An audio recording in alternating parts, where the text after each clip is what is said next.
पहाड़ों के बीच बसा एक गांव था त्रिपुरा, जहां शाम के 7 बजे के बाद घर से बाहर निकलना मना है। कहते हैं कि आज तक शाम के 7 बजे के बाद गांव का कोई आदमी घर से बाहर नहीं निकला, और जो निकलता है वह आज तक वापस नहीं आया। इसी गांव में एक लड़का रहता था, अभिषेक। अभिषेक अपने दादा के साथ रहता था और अपनी पढ़ाई पूरी कर रहा था। अभिषेक को दूसरे दिन अपनी बोर्ड परीक्षा दिलाने के लिए अपने गांव से दूर शहर जाना था। गांव से शहर थोड़ी दूर ही था, लेकिन उसके दादा के मन में डर था कि कहीं अभिषेक को लौटने में शाम न हो जाए।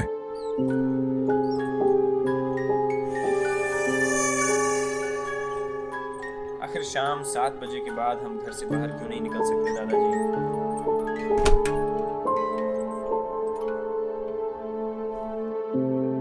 अभिषेक अपनी साइकिल लेकर शहर की ओर निकल चलता है। पेपर दिलाने के बाद अभिषेक अपने गांव की ओर वापस निकल चला। आते समय रास्ते में उसकी साइकिल पंचर हो जाती है। अब अभिषेक पैदल अपने गांव की ओर चलता है।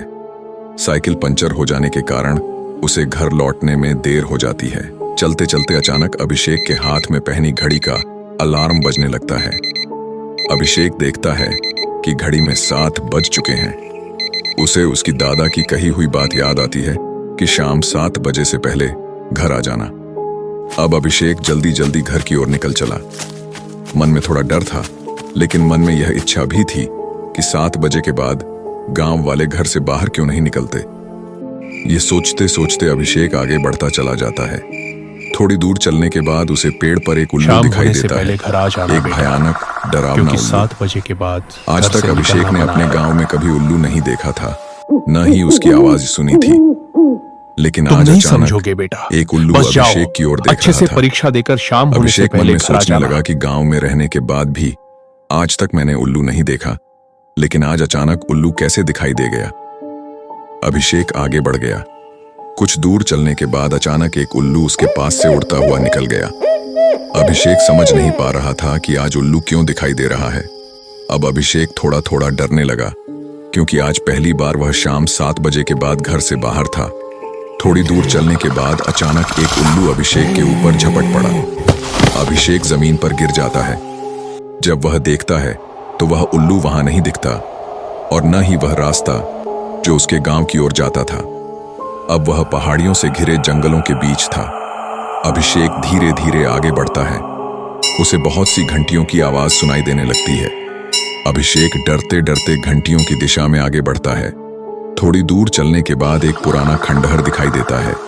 खंडहर के इर्द गिर्द बहुत से उल्लू घूम रहे होते हैं। जैसे ही वह खंडहर के पास जाकर खंडहर के अंदर देखता है, एक औरत खंडहर के बीच बैठकर तंत्र मंत्र कर रही होती है।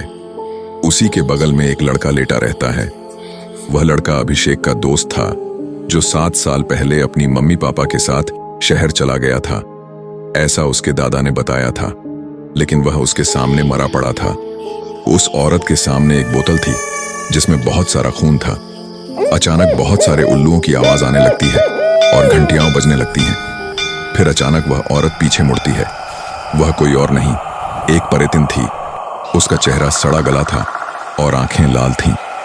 परितिन की नजर अभिषेक पर पड़ती है और अचानक अभिषेक की आंखों में अंधेरा छा जाता है। अगली सुबह अभिषेक के दादा और कुछ गांव वाले अभिषेक को ढूंढने निकलते हैं। गांव से थोड़ी ही दूर पर अभिषेक की लाश पड़ी मिलती है। उसकी आंखें पूरी तरह काली हो चुकी थीं। उसके गले के पास 2 निशान थे, जो ऐसा लग रहा था कि उसके शरीर से पूरा खून पी लिया गया हो।